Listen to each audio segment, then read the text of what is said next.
আসসালামু আলাইকুম। আচ্ছা, আমার কথা কি ক্লিয়ার শোনা যায়? সবকিছু দেখা যাচ্ছে কিনা একটু জানান আমাকে। আর যারা জয়েন করেছেন আপনার বন্ধু বান্ধব যারা আছে মেনশন করে জানাই দেন। আমাদের ক্লাসটা এখন শুরু হয়ে যাবে ইনশাল্লাহ।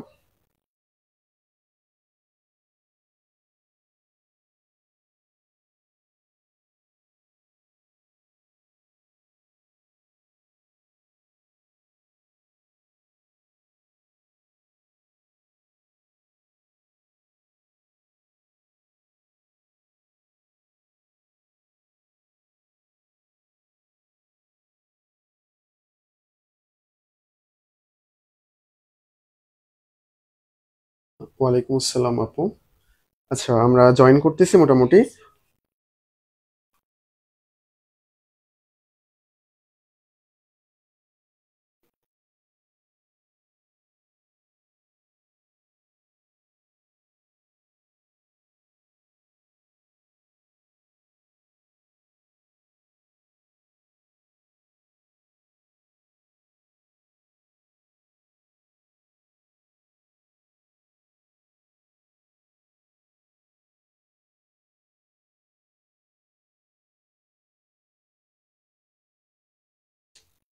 ওয়ালাইকুম আসসালাম আপু, কি অবস্থা?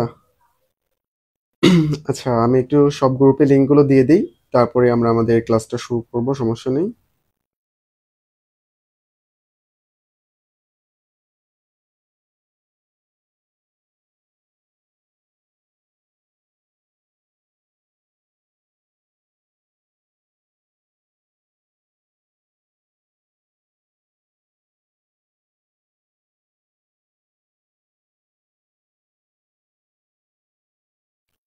আরিয়ান চৌধুরী। আচ্ছা, সবাইকে একটু মেনশন করে জানাই দাও যে ক্লাসটা শুরু হয়ে যাচ্ছে, আমরা শুরু করে দেবো এখন। মোটামুটি আমরা 18 জনের মতো লাইভে জয়েন করে ফেলছি এখানে। আচ্ছা, ওয়ালাইকুম আসসালাম। ঠিক আছে, আমি তাহলে একটু কথা বলি, কথা বলে সবকিছু শুরু করতেছি, সমস্যা নেই। প্রথমত আমি কয়েকটা কথা বলে নিই। আচ্ছা, কথা সবকিছু তো শোনা যাচ্ছে, তাই না?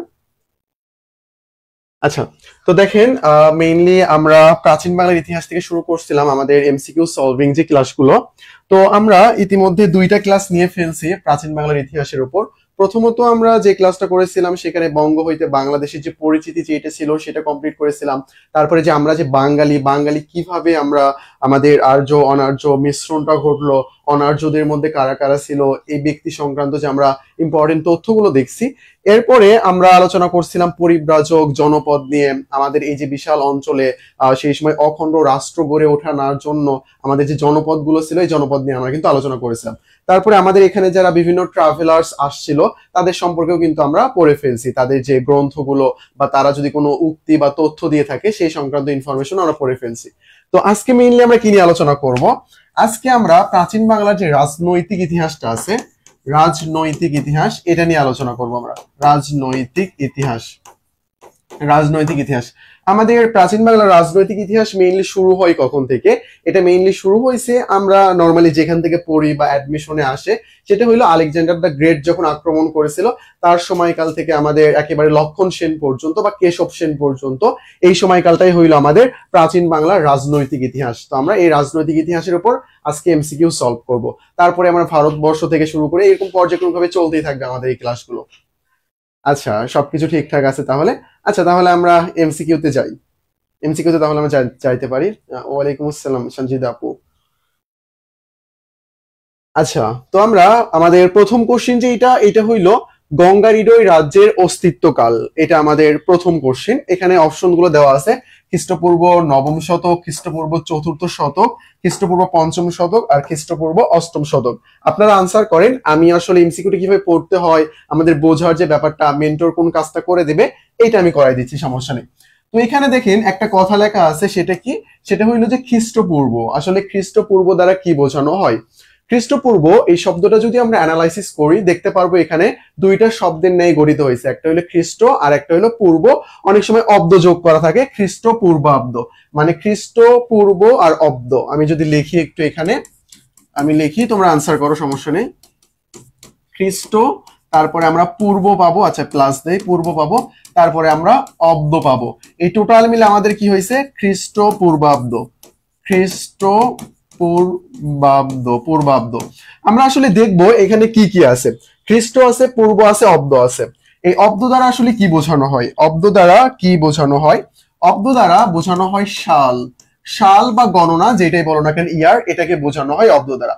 আর পূর্ব মানে কি? পূর্ব মানে হইলো আগে। পূর্ব মানে কি? পূর্ব মানে হইলো আগে। আর খ্রিস্ট মানে কি? এখানে এখানে খ্রিস্ট মানে যিশু খ্রিস্ট বা ঈসা আলাইহিসসালামকে বোঝানো হচ্ছে। যিশু খ্রিস্ট বা ঈসা আলাইহিসসালামকে বোঝানো হচ্ছে।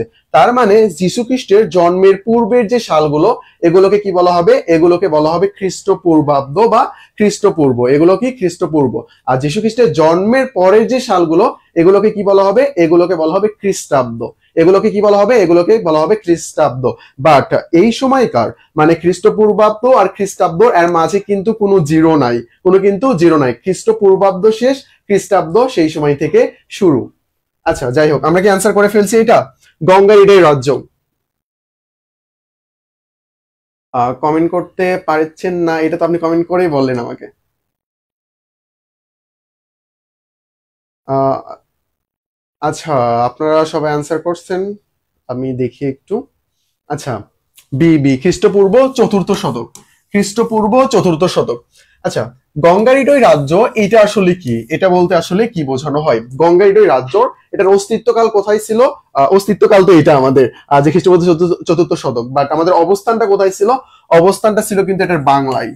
অবস্থান কোথায় ছিল? অবস্থান ছিল হইল আমাদের বাংলায়। বাংলার পশ্চিমবঙ্গ আর আমাদের মেইন যে বাংলাদেশ, এই দুইটা মিলেই অবস্থান করতেছিল। মানে গঙ্গা পদ্মা এই দুইটা মিলেই কিন্তু এটা অবস্থান করতেছে। আপনারা একটা কথা জানবেন যে আমাদের পদ্মা যে এটা কিন্তু ভারতীয় নাম কি? ভারতীয় নাম কিন্তু গঙ্গা। গঙ্গা যখন চাঁপাইনবাবগঞ্জে প্রবেশ করছে, প্রবেশ করার কিছু অঞ্চল পর্যন্ত এটার নাম কিন্তু এখনো ওখানকার লোকজন গঙ্গা বলেই অভিহিত করে। এখনো কিন্তু গঙ্গা বলেই অভিহিত করে, পরবর্তীতে থেকে এটা পদ্মা হিসেবে। আচ্ছা, কমেন্ট করলেই ক্লাস অফ হচ্ছে। আচ্ছা, এরকম তো সমস্যা হওয়ার কথা না। আচ্ছা, বের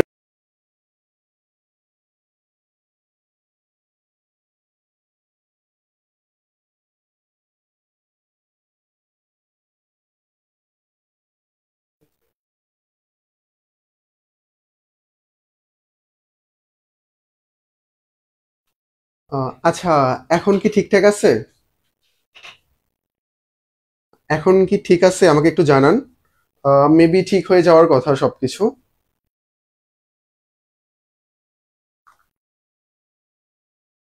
আচ্ছা, আচ্ছা, এখন ঠিক আছে। আগে আটকাই ছিল, এটা আমি দেখতে পাচ্ছি, সমস্যা নেই। আজকের টপিকসটা হলো আমাদের প্রাচীন বাংলার যে রাজনৈতিক ইতিহাস, এইটা আমাদের। আচ্ছা, এখন ঠিক আছে। তো প্রত্যেকটা বিষয় আমাদের জানার কিন্তু কি আছে? উৎস আছে। প্রত্যেকটা বিষয় জানা আমাদের উৎস, সোর্সটা কিন্তু অনেক বেশি গুরুত্বপূর্ণ ইতিহাসে। তো গঙ্গারিডো এই রাজ্য সম্পর্কে আমরা কিভাবে জানতে পারবো? গঙ্গারিডো এই রাজ্য সম্পর্কে আমরা জানতে পারি গ্রিক গ্রিকদের বিবরণী থেকে। গ্রিকদের বিবরণী থেকে আমরা এটা জানতে পারি। গ্রিক ভূগোলবিদ ছিল, এর মধ্যে গ্রিক দার্শনিক ছিল। এই ব্যক্তিদের বিবরণী থেকে মেইনলি আমরা জানতে পারি এই গঙ্গারিডয় রাজ্যের অবস্থান বা অস্তিত্ব, এই সংক্রান্ত বিষয়। তো আপনার মনের মধ্যে কোশ্চেন আসতে পারে যে গঙ্গারিডয় রাজ্য সম্পর্কে জানার জন্য আমি গ্রিকদের এটা কেন ফলো করব? গ্রিকরা আমাদের ভারতবর্ষের বিষয় নিয়ে গিয়ে কেন লেখালেখি করলো? এই ব্যাপারটা কেন? এই কেনর উত্তর হইলো, এই গঙ্গারিডয় রাজ্যের অস্তিত্বকালে আমাদের এই ভারতবর্ষে আক্রমণ করেছিল কে? আক্রমণ করেছিল আলেকজান্ডার। আলেকজান্ডার আমাদের এখানে আক্রমণ করেছিল। আর আলেকজান্ডার একজন গ্রিক বীর। আলেকজান্ডার যখন আক্রমণ করেছিল, তো আলেকজান্ডার আক্রমণ করার ফলে গ্রিকরা এই বিষয়টা নিয়ে লেখালেখি করে, এবং সেই সময় আমরা দেখতে পাই গঙ্গারিডয় রাজ্যের কথা। তাহলে ভাইয়া পরবর্তীতে আমরা যখন দেখলাম যে আলেকজান্ডার দ্য গ্রেট চলে গেল এখান থেকে, তার পরবর্তীতে সেলুকাস পরাজিত হইল, এরপরে আসলে কি হয়েছে? এরপরে এই গঙ্গারিডয় রাজ্যটা মৌর্য সাম্রাজ্যের অন্তর্ভুক্ত হয়ে যায়। মৌর্য সাম্রাজ্যের অন্তর্ভুক্ত হয়ে যায় এই গঙ্গারিডয় রাজ্যটি। আশা করি বিষয়টা বুঝতে পারছেন। আচ্ছা, এখন তাহলে ঠিক আছে, সমস্যা নেই। গঙ্গারিডয় রাজ্য কি হয়ে গেছে? মৌর্য সাম্রাজ্যের অন্তর্ভুক্ত হয়ে যায়। তাহলে এই কোশ্চেনের আনসার কি আমাদের? খ্রিস্টপূর্ব চতুর্থ শতক। আচ্ছা, তারপরে নেক্সট কোশ্চেন আমরা একটু দেখব, ভারতীয় উপমহাদেশের প্রথম সাম্রাজ্যের নাম কি? প্রথম সাম্রাজ্যের নাম কি? গুপ্ত সাম্রাজ্য, চন্দ্র সাম্রাজ্য, কুষাণ সাম্রাজ্য, মৌর্য সাম্রাজ্য। কোনটা আমাদের প্রথম প্রথম সাম্রাজ্যের নাম? আমরা এখানে অনেকগুলো সাম্রাজ্য দেখতে পাই, বাট আমাদের ইতিহাসের সাথে গুরুত্বপূর্ণ 4টা সাম্রাজ্য। আমাদের মৌর্য সাম্রাজ্য, গুপ্ত সাম্রাজ্য, পাল সাম্রাজ্য, আর একটা হলো আমাদের সেন সাম্রাজ্য। অনেক সময় সেন বংশ, পাল বংশ বলা হয়, বাট সাম্রাজ্য বংশ যেটাই বলি না কেন কোনো সমস্যা নেই। মৌলিক জিকের মধ্যে সবকিছুই পড়ে, সবকিছুই মৌলিক জিকের মধ্যেই। এটাই হিস্ট্রি, মৌলিক জিকের হিস্ট্রি সাবজেক্ট, এটা সমস্যা নাই তো। আচ্ছা যাই হোক, তারপর আমরা আনসার করছি ভারত উপমহাদেশের প্রথম সাম্রাজ্যের নাম কি? মৌর্য সাম্রাজ্য। হ্যাঁ, এটা সঠিক উত্তর, মৌর্য সাম্রাজ্য। মৌর্য সাম্রাজ্যর আগে ভারতে কোনো একক সাম্রাজ্য ছিল না, একক কোনো সাম্রাজ্য কিন্তু ছিল না। পরবর্তীতে মৌর্য সাম্রাজ্য, এটাই হয় আমাদের ভারতবর্ষের প্রথম সাম্রাজ্য। আশা করি বিষয়টা বুঝতে পারছেন। আর গঙ্গাইড়ের রাজ্য তারপরে কিন্তু মৌর্য সাম্রাজ্যের অন্তর্ভুক্ত হয়ে যায়। মৌর্য সাম্রাজ্যের আগে আমরা দেখতে পাই গঙ্গাইড়ের রাজ্যের কথা এখানে। আর আলেকজান্ডার সেই সময় কিন্তু আমাদের এখানে আক্রমণ করেছিল। খ্রিস্টপূর্ব 327 অব্দে কিন্তু আলেকজান্ডার দ্য গ্রেট আমাদের এই হিন্দুকুশ পর্বত অঞ্চলে আক্রমণ করেছিল। আচ্ছা, আমরা নেক্সট কোশ্চেন দেখব। পাটালিপুত্র কাদের রাজধানী ছিল? পাটালিপুত্র কাদের রাজধানী ছিল? এটা এটা আমরা দেখি। আমরা কিন্তু একটাতে অনেকগুলো সলভ করতে পারো, বাট ওই কোশ্চেন গুলো পরবর্তীতে আছে, তো এই জন্য আমি বলতেছি না, তাহলে আমার এখনই আনসার বলে দেওয়া হয়ে যাবে।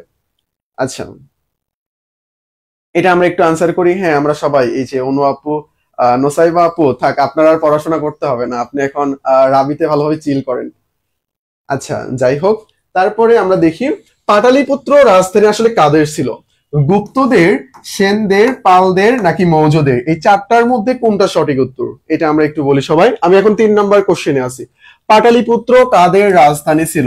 আমরা 2টা রাজধানী দেখতে পারি, একটা হলো মেইন রাজধানী পাটালিপুত্র, আর একটা দেখতে পারি আমরা পুন্ড্রনগর। পুন্ড্রনগর, পুন্ড্রনগর, পুন্ড্রনগর দেখতে পারি। এই পুন্ড্রনগর কিন্তু আমরা ডিটেইলস একবারে ভেঙে ফেলছি। এই পুন্ড্রনগর, পুন্ড্র দ্বারা কি বোঝানো হয়? আখ বোঝানো হয়, আবার পুন্ড্র জাতি বোঝানো হয়, পুন্ড্র জাতি কিন্তু বোঝানো হয়। এটা আমরা একটু আনসার করি সবাই। পাটালিপুত্র কাদের রাজধানী ছিল?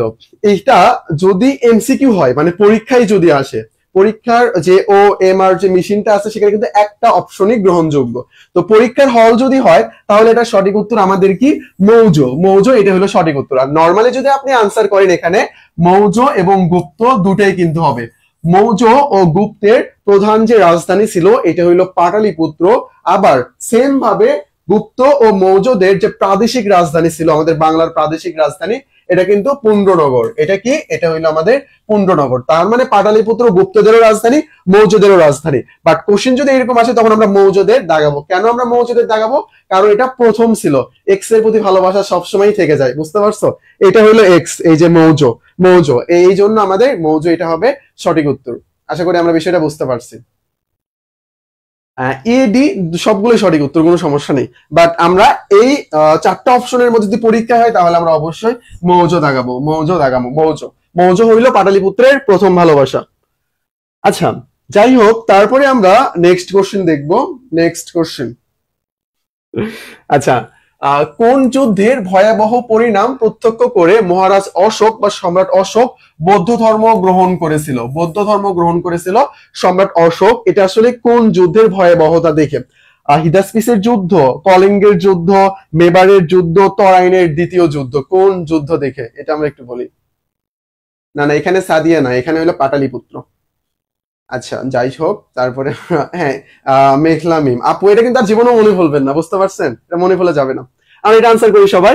কোন যুদ্ধের ভয়াবহ পরিণাম প্রত্যক্ষ করে সম্রাট অশোক বৌদ্ধ ধর্ম গ্রহণ করেছিল? আমরা জানি আমাদের যতগুলো যুদ্ধের নাম আছে প্রায় বেশিরভাগই স্থানকে কেন্দ্র করে। কলিঙ্গ নামক স্থানে এই যুদ্ধটা সংগঠিত হয়েছিল, কলিঙ্গের যুদ্ধ। এই যুদ্ধে বেসামরিক অনেক লোকজন মারা যায়, প্রায় লাখখানিক লোকজন এখানে মারা যায়। তো এই যে মানুষ যে মারা যায়, এটা দেখে তার মনের মধ্যে একটা জেগে ওঠে যে এত মানুষ মারা যাচ্ছে, এটা কি আসলে আমার ঠিক হচ্ছে এই যুদ্ধ করাগুলো? মানে মানুষের মধ্যে ভুল করার পর অনুশোচনা জেগে ওঠে। আর যখন আমাদের মধ্যে অনুশোচনা জেগে ওঠে তখন আমরা কি করি? তখন কিন্তু আমরা ধর্মের আশ্রয় নেই, আমরা সৃষ্টিকর্তার কাছে যাই, তার কাছে ক্ষমা চাই, প্রার্থনা করি, এই বিষয়গুলো কিন্তু চলে আসে। তো তখন এই যে সম্রাট অশোক কি করে? সম্রাট অশোক এখানকার যারা বুদ্ধিস্ট ছিল তাদের সাথে চলাফেরা করে, তাদের কথাবার্তা গুলো শোনে। শোনার পর তার মনে হয় যে না, সে আসলে এতদিন পর্যন্ত ভুল করে গেছে, যুদ্ধটাও তার অনেক বড় ভুল ছিল। এই জন্য সে কি করে? বৌদ্ধ ধর্ম গ্রহণ করে, বৌদ্ধের অনুসারী হয়ে যায় সে। আরে না, ডেট ফিক্সড এখনো হয় নাই, চেঞ্জ হইতে পারে, তো ওই জন্য ডেট ফিক্সড করি না। ডেট ফিক্সড করলে পরবর্তীতে চেঞ্জ হয়ে গেলে সমস্যা। আচ্ছা, আমরা তাহলে দেখে ফেললাম যে সম্রাট অশোক কোন যুদ্ধে, কলিঙ্গ যুদ্ধে। কেন এইটা? কারণ এখানে অনেক লোক মারা গেছে, আমাদের পাপ কাজ করার পর অনুশোচনা হয় না? অনুশোচনা হয়, তো ওনার অনুশোচনা হয়েছে, সেজন্য কোথায় আমাদের অনুশোচনা কি হলে কি করে আমরা ধর্মের আশ্রয় নেই। ইনি ধর্মের কাছে চলে গেছে। কোন ধর্ম? বৌদ্ধ ধর্ম। তার কাছে মনে হয়েছে বুদ্ধের যে বাণীগুলো এটাই আমার জন্য সেরা, আমার জীবনের জন্য সেরা, এইরকম। আচ্ছা, নেক্সট নেক্সট কোশ্চেন দেখি আমরা। বৌদ্ধ ধর্মের কনস্ট্যান্টাইন কাকে বলা হয়? বৌদ্ধ ধর্মের কনস্ট্যান্টাইন কাকে বলা হয়? সম্রাট অশোক, চন্দ্রগুপ্ত, মহাবীর, গৌতম বুদ্ধ, কাকে বলা হচ্ছে বৌদ্ধ ধর্মের কনস্ট্যান্টাইন? বৌদ্ধ ধর্মের কনস্ট্যান্টাইন, প্রথমত কনস্ট্যান্টাইন ইনি একজন কে? কনস্ট্যান্টাইন ইনি একজন খ্রিস্টান শাসক। ইনি একজন খ্রিস্টান শাসক ছিল, রোমের শাসক ছিল কনস্ট্যান্টাইন। কনস্ট্যান্টাইন খ্রিস্টান প্রথম শাসক হিসেবে কনস্ট্যান্টাইন খ্রিস্টান ধর্মটাকে বিশ্বব্যাপী ছড়িয়ে দেয়। এই যে আমাদের কনস্ট্যান্টাইন, ইনার পৃষ্ঠপোষকতায় খ্রিস্টান ধর্ম মধ্যযুগে ইউরোপের চারদিকে ছড়িয়ে পড়ে। তার মানে খ্রিস্টান ধর্ম নিয়ে অনেক বেশি কাজ করেছে কে? কনস্ট্যান্টাইন, ইনি অনেক বেশি কাজ করেছে। তো এখন আমাদের দেখতে হবে এই চারজন ব্যক্তির মধ্যে কোন ব্যক্তি বৌদ্ধ ধর্ম নিয়ে কাজ করেছে। এই যে বৌদ্ধ ধর্ম নিয়ে কোন ব্যক্তি কাজ করেছে তাকেই বলা হবে বৌদ্ধ ধর্মের কনস্ট্যান্টাইন। এই ব্যক্তিটা আমাদের কে? আমরা যদি একটু দেখি,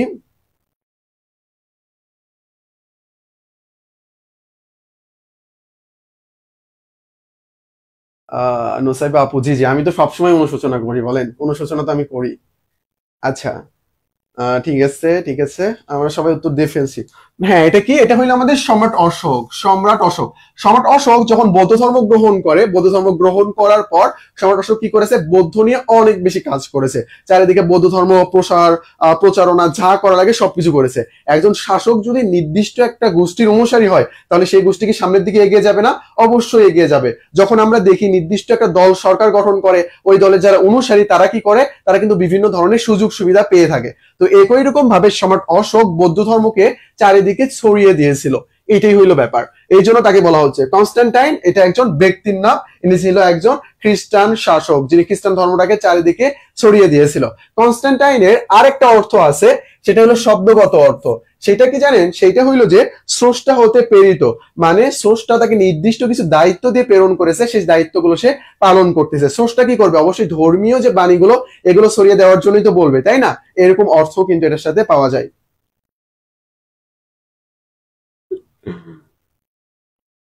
সৌন্দর্য বৃদ্ধি পাওয়ানোর জন্য রেগুলার পড়াশোনা করতে হবে, প্রচুর পড়াশোনা করবা, তাহলে চেহারা সুন্দর হয়ে যাবে। আচ্ছা, তারপরে আমরা দেখি, চলো, রাজা কনিষ্ক কোন বংশের শাসক ছিল? রাজা কনিষ্ক কোন বংশের শাসক ছিল? গুপ্ত বংশ, মৌর্য বংশ, নাকি কুষাণ বংশ বা কুষাণ সাম্রাজ্য, নাকি দেব বংশ? এই চারটার মধ্যে কোনটা হবে? রাজা কনিষ্ক। রাজা কনিষ্ক অনেক বিখ্যাত একজন শাসক ছিল, রাজা কনিষ্ক। এই পৃথিবী কিন্তু বিখ্যাত মানুষদেরই মনে রাখে, অর্থাৎ যে ব্যক্তিগুলো তারা কর্ম করে গেছে, অনেক ভালো ভালো কর্ম, এটার মাধ্যমে কিন্তু এই বিষয়গুলো মনে থাকে।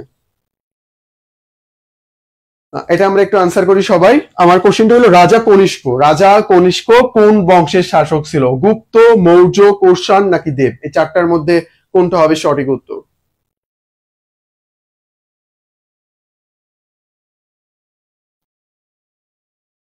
আচ্ছা, আমরা মোটামুটি সবাই আনসার করে ফেলছি। আচ্ছা, সবগুলোই পরিচিত মুখ থাক। আচ্ছা, ঠিক আছে। রাজা কনিষ্ক ইনি কিন্তু কুষাণ সাম্রাজ্য বা কুষাণ বংশের একজন শাসক ছিল। কুষাণ সাম্রাজ্য বা কুষাণ বংশের শাসক ছিল কে? রাজা কনিষ্ক। কুষাণ বংশের একজন সর্বশ্রেষ্ঠ বা একজন গুরুত্বপূর্ণ শাসকও বলা যায় এই যে আমাদের কনিষ্ককে, কনিষ্ক। আচ্ছা, আমরা নেক্সট দেখব গুপ্ত সাম্রাজ্যের সর্বশ্রেষ্ঠ রাজাকে। প্রত্যেকটা সাম্রাজ্যের প্রথম রাজাকে, সর্বশ্রেষ্ঠ রাজাকে এবং শেষ শাসককে, এটা নর্মালি মনে রাখবেন, মাঝে মধ্যে কোশ্চেন চলে আসে। এখন আমরা সর্বশ্রেষ্ঠ নিয়ে আলোচনা করব। সর্বশ্রেষ্ঠ, এটা কি আমাদের গুপ্ত সাম্রাজ্যের সর্বশ্রেষ্ঠ রাজাকে? বিষ্ণুগুপ্ত, দ্বিতীয় চন্দ্রগুপ্ত, কুমারগুপ্ত, নাকি সমুদ্রগুপ্ত? সবগুলোই কিন্তু গুপ্ত বংশের শাসক। এটার মধ্যে আমাদের উত্তর করতে হবে কোনটা ছিল সর্বশ্রেষ্ঠ। একজন ব্যক্তি তার কর্মের মাধ্যমেই সর্বশ্রেষ্ঠ হবে। তিনি বিভিন্ন অঞ্চল জয় করবে, দেশটাকে ভালোভাবে শাসন করবে, শিক্ষাগত দিক দিয়ে এগিয়ে নিয়ে যাবে। এইসব কারণে কিন্তু একজন ব্যক্তি বিখ্যাত হয়ে থাকবে বা সেই বংশের সর্বশ্রেষ্ঠ শাসক হয়ে থাকবে। এটা আমরা আনসার করব সবাই। আমি সাত সাত আমার কোশ্চেনটা হলো 7। আচ্ছা, আপনারা মেবি সবাই ভুল ট্র্যাকে চলে যাচ্ছেন। কয়েকজন আছে সঠিক উত্তর দিচ্ছি আমরা। 7, 7-এর উত্তরটা দিয়ে ফেলি সবাই।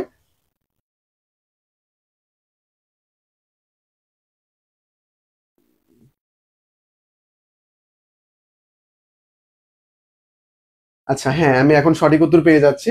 সমুদ্রগুপ্ত, জি, সমুদ্রগুপ্ত। এই সমুদ্রগুপ্ত, এই ব্যক্তিটা কিন্তু গুপ্ত সাম্রাজ্যের সর্বশ্রেষ্ঠ শাসক ছিল।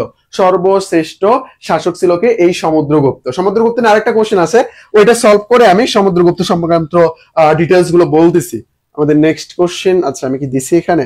আচ্ছা এই কোশ্চেনটা সলভ করে আমরা ওখানে যাব। চলো আমরা আগে 9 সলভ করে তারপরে 8-এর কাছে যাব। কোশ্চেনটা হইলো, ভারতের নেপোলিয়ন কাকে বলা হয়? ভারতের নেপোলিয়ন কাকে বলা হয়? আমরা যারা আমাদের এই সাবকন্টিনেন্টে আছি, আমরা সব সময় অন্যের সাথে নিজেকে তুলনা দিয়ে অনেক বেশি প্রশংসিত হই, অনেক ভালো লাগে আমার যে অন্যের সাথে নিজেকে তুলনা করতেছি, এরকম যে ব্যাপারটা, ও এইটা আমি এটা, এরকম। তো আমরা সব সময় কি করি? আমরা সব সময় ইউরোপীয় বা পশ্চিমা আমেরিকা এদের সাথে তুলনা করতে ভালোবাসি। আমাদের কথা হইলো তারা হইলো একেবারে সুপিরিয়র, আমরা হইলাম কি ইনফিরিয়র, এরকম যে ব্যাপারটা। তো সবসময় আমরা দেখতে পারবো যে ভারতের নেপোলিয়ন কাকে বলা হচ্ছে, তারপর ভারতের নিকোলা ম্যাকিয়াভেলি কাকে বলা হচ্ছে, এই সবকিছু কিন্তু আমরা দেখতে পারবো। তো ভারতের নেপোলিয়ন কাকে বলা হয় এটা আমরা একটু দেখি। আর নেপোলিয়ন আসলে কি? নেপোলিয়ন হইলো আমাদের ফরাসি বিপ্লবের শিশু। নেপোলিয়ন কে? নেপোলিয়ন হইলো ফরাসি বিপ্লবের শিশু বা সন্তান, যেটাই বলি না কেন। তো এটা নিয়ে আমি আলোচনা করলাম আজকে ক্লাসে, মোটামুটি সবাই এখানে আছে, আলোচনা সবাই শুনছি ভালোভাবে, বেসিক ক্লাসে আলোচনা ছিল, তবু আমি একটু বলবো, বলে শেষ করে দিব। আচ্ছা, এই যে 9-এর ডি, আচ্ছা ঠিক আছে, এটা হলো আমাদের সমুদ্রগুপ্ত। তো নেপোলিয়ন কে ছিল? নেপোলিয়ন একজন যোদ্ধা ছিল। নেপোলিয়ন কে ছিল? নেপোলিয়ন একজন যোদ্ধা ছিল। যুদ্ধের দিক দিয়েও সে এগিয়েছিল। সে সব সময় ব্রিটেনের সাথে ঝামেলা তার লেগেই থাকতো, একের পর এক কাহিনী। সর্বশেষ তো ওয়াটারলু যুদ্ধের পরবর্তীতে 1815 সালে সেন্ট হেলেনা দ্বীপে তাকে কি করা হইলো? নির্বাসিত করা হইলো। পরবর্তীতে কিন্তু 1821 সালে সে সেখানেই মারা যায়। আর ফরাসি বিপ্লবে তিনি ক্ষমতা গ্রহণের মধ্য দিয়ে কিন্তু ফরাসি বিপ্লবের সমাপ্তি হয়ে যায়। তো এই জন্যই নেপোলিয়ন নিজেকে কি বলেছিল? ফরাসি বিপ্লবের সন্তান বলেছিল। ফরাসি বিপ্লবের মাধ্যমে এখানে কি হওয়ার কথা ছিল? প্রজাতন্ত্র হওয়ার কথা ছিল, এবং সেটাই হয়েছিল। পরে আবার এই নেপোলিয়ন একনায়কতন্ত্রের দিকে ধাবিত হতে থাকে। এই জন্য নেপোলিয়ন নিজেই ফরাসি বিপ্লবের সন্তান বলেছে নিজেকে, আবার নিজেই কিন্তু নিজেকে ফরাসি বিপ্লবের ধ্বংসকারক বলেছে। এখানে কিন্তু বয়সের সাথে সম্পর্কিত না, যে সন্তান বয়স কম দেখে হয়তো বা এইরকম কিন্তু আসলে না, মানে বিপ্লবের মাধ্যমেই তার আবির্ভাব হয়েছে, এইরকম। অশান গুপ্ত, অনেক সুন্দর। আচ্ছা, তো আশা করি বিষয়টা বুঝতে পারছি। তাহলে এই হলো ব্যাপার। আর নেপোলিয়নের কিন্তু বিখ্যাত উক্তি আছে, আমাদেরকে শিক্ষিত মা দাও, শিক্ষিত জাতি দিব।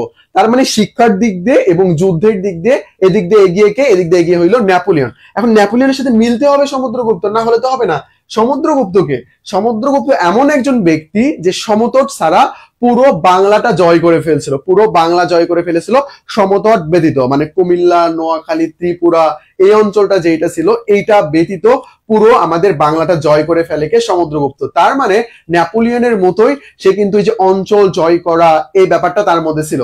আর এই যে আমাদের সমুদ্রগুপ্ত, ইনি কিন্তু একজন অনেক সাহিত্য প্রেমী ছিল। তার ওই যে কথা সাহিত্য, কবিতা যেগুলো আছে না, এরকমও তিনি লেখালেখি করতেন। তার মানে শিক্ষার দিক দিয়ে এবং যুদ্ধের দিক দিয়ে সব দিক দিয়ে কিন্তু মিল রয়েছে কার সাথে? নেপোলিয়নের সাথে। এই জন্য আসলে নেপোলিয়নের সাথে তাকে তুলনা করা হয়। আচ্ছা, আমাদের কনসেপ্ট ক্লিয়ার আশা করি, কেন তুলনা করা হচ্ছে। আচ্ছা, এটা যেহেতু বললাম, এটার সাথে আরেকটা পড়ি তো আমরা। ভারতের ম্যাকিয়াভেলি কাকে বলা হয়? ভারতের ম্যাকিয়াভেলি কাকে বলা হয়? জানি না কোশ্চেনটা আছে কিনা। ভারতের ম্যাকিয়াভেলি কাকে বলা হয়? ভারতের ম্যাকিয়াভেলি কাকে বলা হয় এটা আমরা একটু বলি। নিকোলা ম্যাকিয়াভেলি কে? নিকোলা ম্যাকিয়াভেলি হইল রেনেসার বরপুত্র and the father of modern political science. এই যে আমাদের নিকোলা ম্যাকিয়াভেলি। নিকোলা ম্যাকিয়াভেলির অন্যতম গ্রন্থের নাম হইল দ্য প্রিন্স, যার মধ্যে তিনি জাতিরাষ্ট্র বা জাতীয়তাবাদের কথা তুলে ধরেছিল। রেনেসার বরপুত্র বলা হয় এই যে ম্যাকিয়াভেলিকে। ভারতের ম্যাকিয়াভেলি কে? আমরা এটা একটু আনসার করি সবাই। ভারতের ম্যাকিয়াভেলি, হ্যাঁ, ফরাসি বিপ্লবের শিশু বলা হয় আলিশা। অনেক সুন্দর বাংলিশ লেখছেন, ফ্রেঞ্চ রেভলিউশন লিখলেই হয়ে যাইতো। আচ্ছা, আমরা এইটা বলি একটু। ভারতের ম্যাকিয়াভেলি কে? ভারতের ম্যাকিয়াভেলি কে? এটা আমার কোশ্চেন। হ্যাঁ, চাণক্য, চাণক্য, কৌটিল্য, সমস্যা নেই, কৌটিল্য চাণক্য সেম। আচ্ছা, এটা কে? এটা হইলো আমাদের চাণক্য। চাণক্য, আজকে একটা আপু কোশ্চেন করেছিলেন ক্লাসের শেষের দিকে যে চাণক্য কি ছেলে নাকি মেয়ে। চাণক্য আসলে ছেলেও না মেয়েও না, চাণক্য হইলো একজন পুরুষ। চাণক্য কে? চাণক্য একজন পুরুষ, মেন সে। আচ্ছা, তো যাই হোক, এই যে আমাদের চাণক্য, চাণক্যকে কি বলা হচ্ছে? ম্যাকিয়াভেলি বলা হচ্ছে। ম্যাকিয়াভেলি কে? ম্যাকিয়াভেলি হইল আমাদের আধুনিক রাষ্ট্রবিজ্ঞানের জনক। আধুনিক রাষ্ট্রবিজ্ঞানের জনক, তার মানে রাষ্ট্রবিজ্ঞানে কাজ করতেছে কে? রাষ্ট্রবিজ্ঞানে কাজ করতেছে আমাদের ম্যাকিয়াভেলি। তো রাষ্ট্রবিজ্ঞান বা রাষ্ট্র সমাজ এগুলো নিয়ে লেখালেখি বা কাজ করবে এমন ব্যক্তিকেই তো বলা হবে ভারতের ম্যাকিয়াভেলি, তাই না? এটা হইলো চাণক্য। চাণক্যর যে অর্থশাস্ত্র গ্রন্থটা রয়েছে, এখানে কিন্তু তিনি সমাজ, রাষ্ট্র এই বিষয়টা নিয়ে অনেক বেশি আলোচনা করেছে। এই সংক্রান্ত মিল থাকার কারণে ম্যাকিয়াভেলির সাথে তাকে তুলনা করা হয়। এই যে চাণক্য, যদিও চাণক্য কিন্তু আরো অনেক বেশি চালাক ছিল।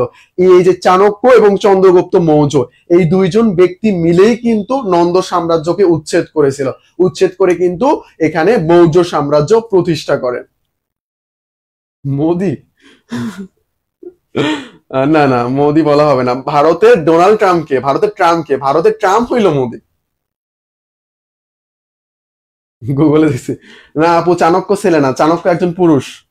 চাণক্য ছেলেও না মেয়েও না, চাণক্য একজন পুরুষ। আচ্ছা, আমরা নেক্সট কোশ্চেন দেখবো। নেক্সট আমাদের 8 নং কোশ্চেন। 8 নং কোশ্চেনটা আমরা দেখবো। সেটা হইলো যে কোন যুগ প্রাচীন ভারতের স্বর্ণযুগ হিসেবে পরিচিত? স্বর্ণযুগ হওয়ার জন্য সেই যুগটা অনেক ভালোভাবে শাসিত হইতে হবে, শিক্ষা, বিজ্ঞান, সংস্কৃতি সবগুলোর উন্নয়ন ঘটতে হবে, এমন যুগকে কি বলা হবে? স্বর্ণযুগ বলা হবে। প্রাচীন আমলের স্বর্ণযুগ, তারপরে ব্রিটিশ আমলের স্বর্ণযুগ বা ইসলামী শাসনের স্বর্ণযুগ, সবগুলোর কিন্তু স্বর্ণযুগ আছে। আমরা একটু দেখবো, চলেন। আচ্ছা, ঠিক আছে, আমরা এটা আনসার করি সবাই। কোন যুগ প্রাচীন ভারতের স্বর্ণযুগ? প্রাচীন ভারত মানে এখানে আমাদের অ্যানশিয়েন্ট হিস্ট্রি অফ বেঙ্গল, যে এটার কথা বোঝানো হচ্ছে। মৌর্য, কুষাণ, গুপ্ত নাকি শুঙ্গ? মৌর্য, কুষাণ, গুপ্ত নাকি শুঙ্গ, কোনটাকে আমরা স্বর্ণযুগ বলতেছি? স্বর্ণযুগ এটা মেইনলি কি জানেন? এটা মেইনলি হলো বিভিন্ন ঐতিহাসিক সেই সময়কার অবস্থা বিবেচনা করে সেই সময়টাকে ঘোষণা করে যে এটা কি, এটা হলো একটা স্বর্ণযুগ। তো হিন্দুদের স্বর্ণযুগ রয়েছে, মুসলিমদের স্বর্ণযুগ রয়েছে, এমনকি ব্রিটিশ শাসনামলেরও স্বর্ণযুগ আছে, জানলে অবাক হয়ে যাবেন। তো আমরা আগে দেখি কোন যুগ প্রাচীন ভারতের স্বর্ণযুগ হিসেবে পরিচিত। আমরা আনসার করে ফেলছি। আহ, আপনাদের সিনিয়র আপু ওনারাও কমেন্ট করতেছে, বাহ সুন্দর, আপনারা এখন এই বিসিএস প্রিপারেশন নিয়ে ফেলেন। আচ্ছা, আটের আমাদের গুপ্ত, গুপ্ত যুগ। এই যে আমাদের গুপ্ত সাম্রাজ্য বা গুপ্ত যুগকে কি বলা হচ্ছে? প্রাচীন ভারতের স্বর্ণযুগ বলা হচ্ছে।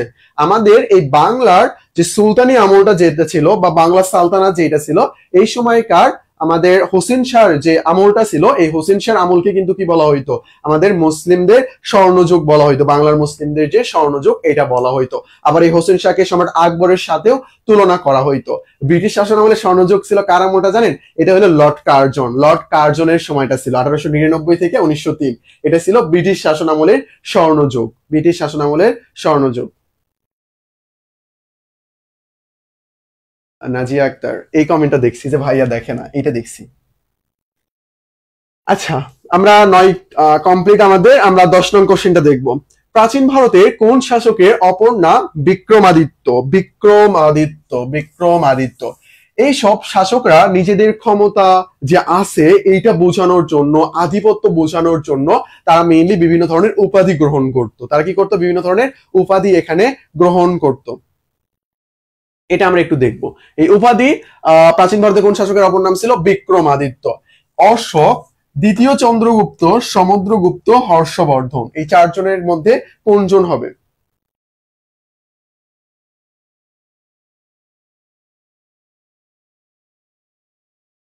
আচ্ছা, এটা আমরা একটু দেখি। আচ্ছা আচ্ছা, সমস্যা নেই, এটা দেখবো আমরা একটু। আচ্ছা আচ্ছা, ঠিক আছে আপু, নেন আপনি বিসিএস প্রিপারেশন নেন। আচ্ছা ঠিক আছে, প্রাচীন ভারতের কোন শাসকের অপর নাম ছিল বিক্রমাদিত্য? এটা আমরা একটু আনসার করি সবাই। এটা আনসার করে তারপরে আমরা যাবো নেক্সট।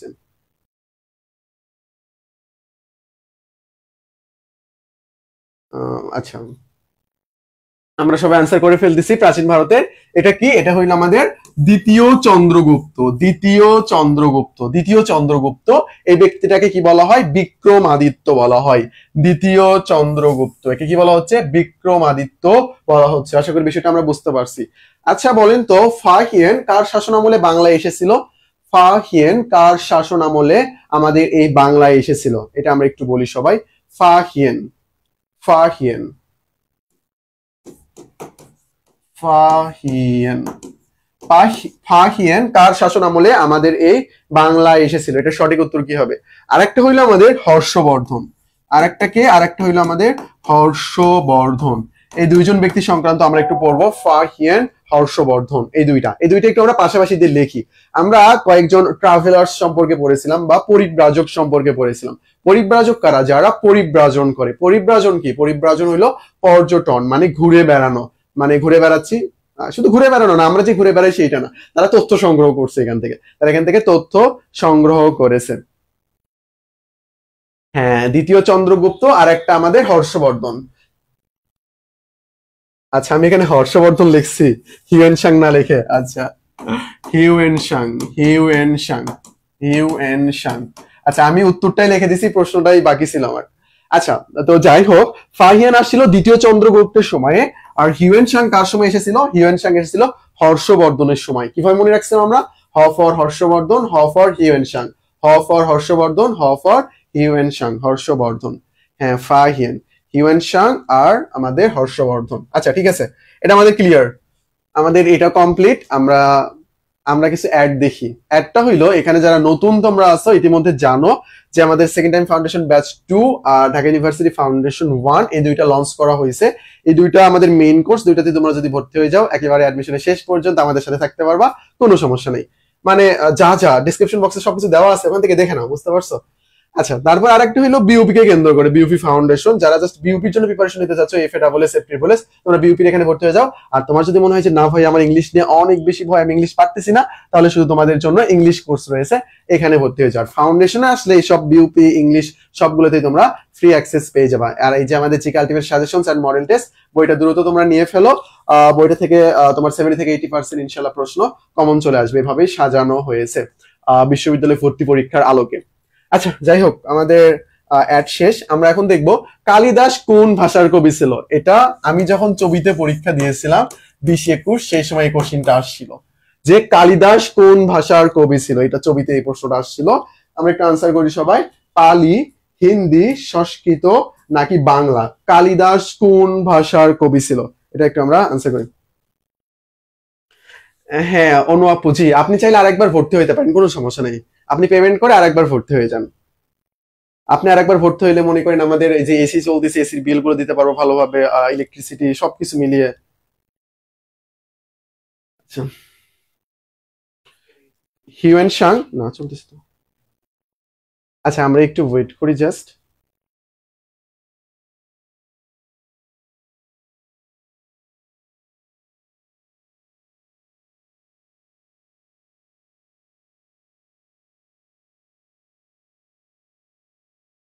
যে তখন ইয়ে হয়ে গেছিল maybe।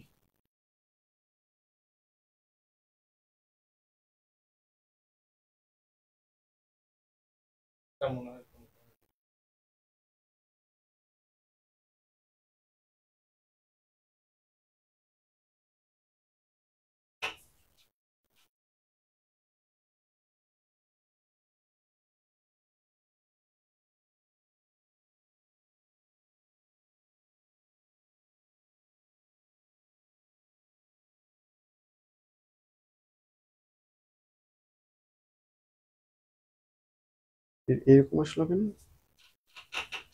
লাইভ চলতেছে এটা।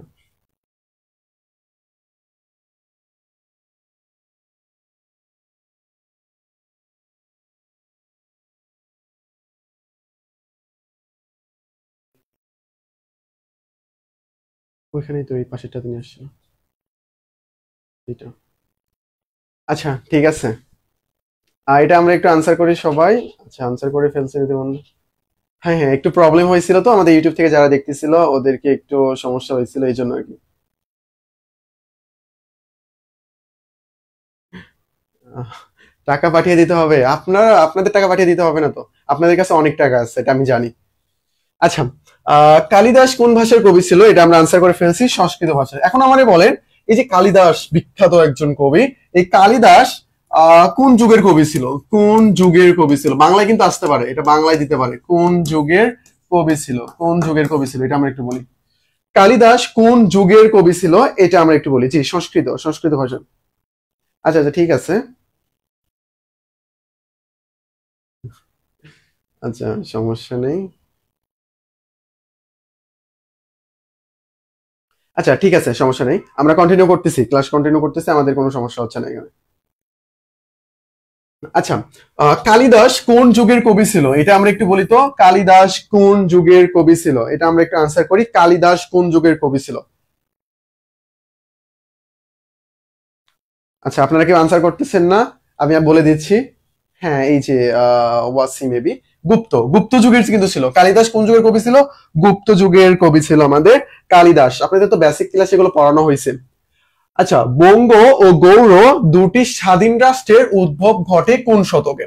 তো দেখেন, বঙ্গ আর এই যে গৌড়, এই দুইটা নাম শোনার পর আপনার কি মনে হচ্ছে যে ভাই এর আগে তো আমরা পড়ে আসছি, আমরা যখন জনপদ পড়ছিলাম সেই সময় পড়ছি, আর সেই সময় আপনি বলেছিলেন যে আমাদের এই দেশে অখণ্ড কোনো রাষ্ট্র গড়ে ওঠে নাই, যার কারণে আমরা সেই অঞ্চলগুলোকে জনপদ বলতেছি। তাহলে এখন কেন আমরা এগুলোকে স্বাধীন রাষ্ট্র বলতেছি? এখন কেন বলতেছি? কারণ এখন স্বাধীন তারা, এখন তারা স্বাধীনভাবে শাসন করা শুরু করে দিবে। তারা কি করবে? স্বাধীনভাবে শাসন করা শুরু করে দিবে। কেন স্বাধীনভাবে শাসন করা শুরু করে দিবে? গুপ্ত যুগের দুর্বলতায়, গুপ্ত শাসক যারা ছিল তাদের দুর্বলতার কারণে এনারা স্বাধীনতা ঘোষণা করবে যে না, আমরা এখন থেকে স্বাধীনভাবে চলাফেরা করব, এরকম যে ব্যাপারটা। আচ্ছা, গুপ্ত যুগের কবি, হ্যাঁ আপনারা বলছিলেন, আমি দেখি নাই সবগুলো। আচ্ছা, আমি দেখে ফেলছি এখন। আচ্ছা, এটা আমরা একটু আনসার করি সবাই। বঙ্গ ও গৌড় দুটি স্বাধীন রাষ্ট্রের উদ্ভব ঘটে কত শতকে? এটা সঠিক উত্তর কি হবে? 12 রে। আচ্ছা, হ্যাঁ, এটা হইলো আমাদের ষষ্ঠ শতক। এটা কত? এটা হইলো আমাদের ষষ্ঠ শতক। ষষ্ঠ শতকে বঙ্গ ও গৌড় দুটি স্বাধীন রাষ্ট্রের উদ্ভব ঘটে। প্রথম হইলো আমাদের বঙ্গ, দ্বিতীয় হইলো আমাদের গৌড়। এই দুইটা স্বাধীন রাষ্ট্রের উদ্ভব ঘটেছে এখানে আমাদের এই অঞ্চলে। একই সাথে এই বঙ্গ এবং গৌড়, এই দুইটা কি? এই দুইটা কিন্তু আমাদের জনপদ। এই দুইটা কি ছিল? আমাদের জনপদ ছিল, বঙ্গ ও গৌড়। আচ্ছা, আমরা নেক্সট কোশ্চেন দেখবো। অবিভক্ত বাংলার সর্বপ্রথম রাজা কাকে বলা হয়? মানে অবিভক্ত বাংলার প্রথম রাজা, এটা একটা বাহুল্য দোষ বলা চলে। অবিভক্ত বাংলার প্রথম রাজা কাকে বলা হয়? সম্রাট অশোক, সম্রাট শশাঙ্ক, সম্রাট ধর্মপাল, সম্রাট দ্বিতীয় চন্দ্রগুপ্ত। এখানে আমরা কয়েকটা বিষয় দেখতে পারবো। অবিভক্ত বাংলার সর্বপ্রথম রাজা আর অবিভক্ত বাংলার প্রথম মুসলিম সুলতান। প্রথম মুসলিম সুলতান। অবিভক্ত বাংলার প্রথম রাজা ও অবিভক্ত বাংলার প্রথম মুসলিম সুলতান, এই দুইটা কোশ্চেন আপনাদের জন্য। প্রথমটা আমরা একটু আনসার করি সবাই। প্রথমটা একটু আমরা আনসার করি। জি জি, ষষ্ঠ, এটা সুন্দর হয়েছে।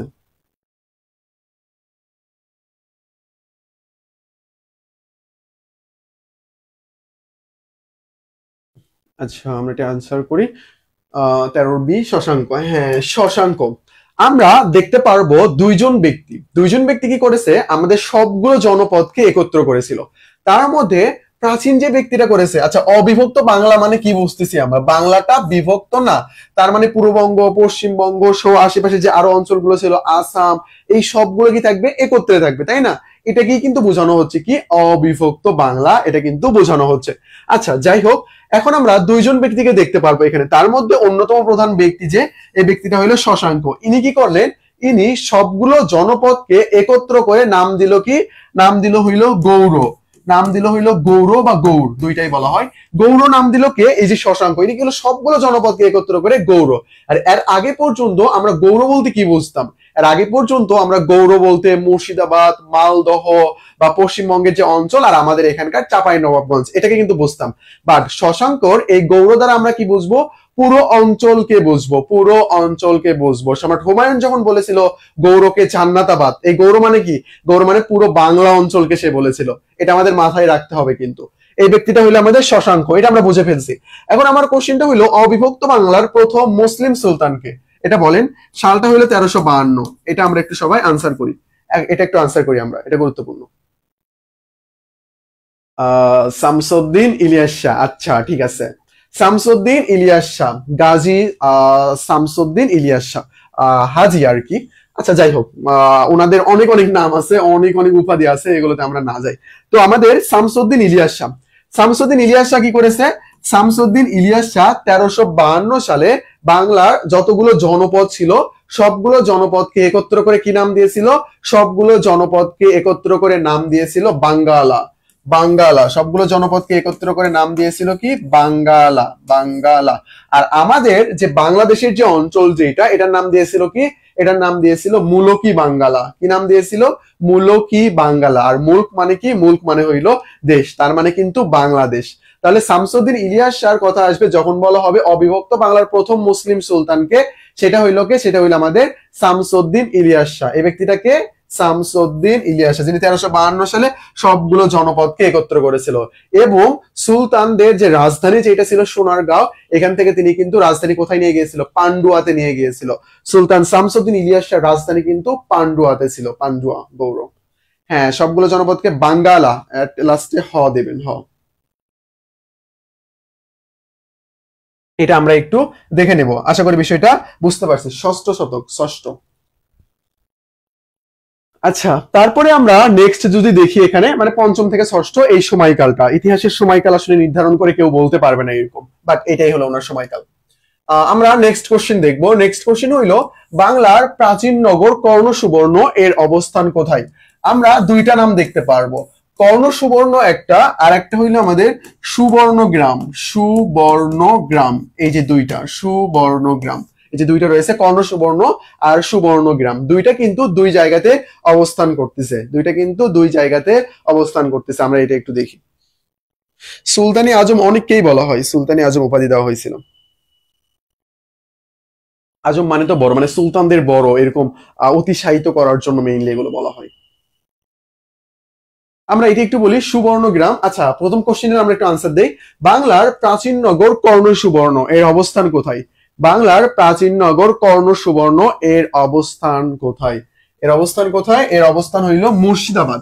যদি কখনো কোশ্চেনটা এইভাবে আসে যে কর্ণ সুবর্ণের বর্তমান নাম কি, তখনও কিন্তু আপনারা মুর্শিদাবাদকে দাগাবেন, অনেক সময় এরকম কোশ্চেন এসে থাকে। তো মেইনলি মুর্শিদাবাদ নামটা আসছে কোথা থেকে? মুর্শিদ কুলি খান থেকে আসছে। তার আগে নামটা ছিল মাকসুদাবাদ, মাকসুদাবাদ বা মকসুদাবাদ, পরবর্তীতে হয়ে যায় কি? মুর্শিদাবাদ, মুর্শিদাবাদ নামটা হয়ে যায়। আচ্ছা যাই হোক, তাহলে কর্ণ সুবর্ণের অবস্থান কোথায়? মুর্শিদাবাদে। এখন কোশ্চেন হইলো সুবর্ণ গ্রামের অবস্থান কোথায়? সুবর্ণ গ্রামের অবস্থান কোথায়? সুবর্ণগ্রাম, সুবর্ণগ্রাম, এটা আমরা বলি সুবর্ণ। এটা বলতে কি বোঝানো হচ্ছে? এটা বলতে সুবর্ণ মানে কি? স্বর্ণ, মানে সোনার সাথে সম্পর্কিত। আর গ্রাম মানে কি? গাঁও বা অঞ্চল। তাহলে সুবর্ণ গ্রাম, এটার অবস্থান কোথায়? এটার অবস্থান হইলো সোনারগাঁও। প্রশ্নটা দুই ভাবে আসতে পারে। প্রশ্ন আসতে পারে সুবর্ণ গ্রামের অবস্থান কোথায়, এটার অবস্থান কোথায়? সোনারগাঁওতে। বা সোনারগাঁয়ের পূর্ব নাম কি? সুবর্ণগ্রাম। বা সুবর্ণ গ্রামের বর্তমান নাম কি? সোনারগাঁও। যেভাবে কোশ্চেন আসুক না কেন আপনাকে পারতে হবে। জি, সুবর্ণগ্রাম, এটা হইলো আমাদের সোনারগাঁও। ঠিক আছে, আমরা সবাই অ্যান্সার করে ফেলছি। আমরা নেক্সট কোশ্চেনটা দেখবো, চলেন নেক্সট কোশ্চেন দেখি আমাদের। হর্ষবর্ধনের শোভা কবি কে? হর্ষবর্ধনের শোভা কবি কে? হর্ষবর্ধনের শোভা কবি কে? এটা আমরা একটু দেখি। কালিদাস, বাণভট্ট, সন্ধ্যাকর নন্দী, মেগাস্থেনিস, এই চারজন ব্যক্তির মধ্যে কে হর্ষবর্ধনের সভাকবি? প্রত্যেকটা শাসকের কিন্তু নির্দিষ্ট একজন সভাকবি ছিল। শাসকের যখন মন খারাপ থাকতো তখন তারা কবিতা গেয়ে শোনাতো, বা শাসককে আরো অনুপ্রাণিত করার জন্য শাসকের পৃষ্ঠপোষকতায় শাসককে আরো বেশি তেল দিত কবিতা বলার মাধ্যমে, এরকম আর কি। আচ্ছা ঠিক আছে, এটা আমরা সবাই আনসার করে ফেলছি, কোনো সমস্যা নেই। আমরা নেক্সট কোশ্চেন যেটা, এইটা একটু দেখবো। নেক্সট কোশ্চেনটা আমরা দেখবো। 15 নম্বর কোশ্চেন আমাদের, হর্ষবর্ধনের সভাকবিকে? হর্ষবর্ধনের সভাকবিকে এবং তার রচিত গ্রন্থের নাম কি? হর্ষবর্ধনের সভাকবি যে ব্যক্তি, সে ব্যক্তি একটা গ্রন্থ রচনা করেছে, যে গ্রন্থ থেকে আমরা হর্ষবর্ধন সম্পর্কে জানতে পারি, সেই গ্রন্থের নাম কি? কোশ্চেনটা অনেক ইজি কোশ্চেন। সেই গ্রন্থের নাম কি? গ্রন্থ, এখানে আমরা গ্রন্থ, গ্রন্থের নামটা কি এটা বলি একটু।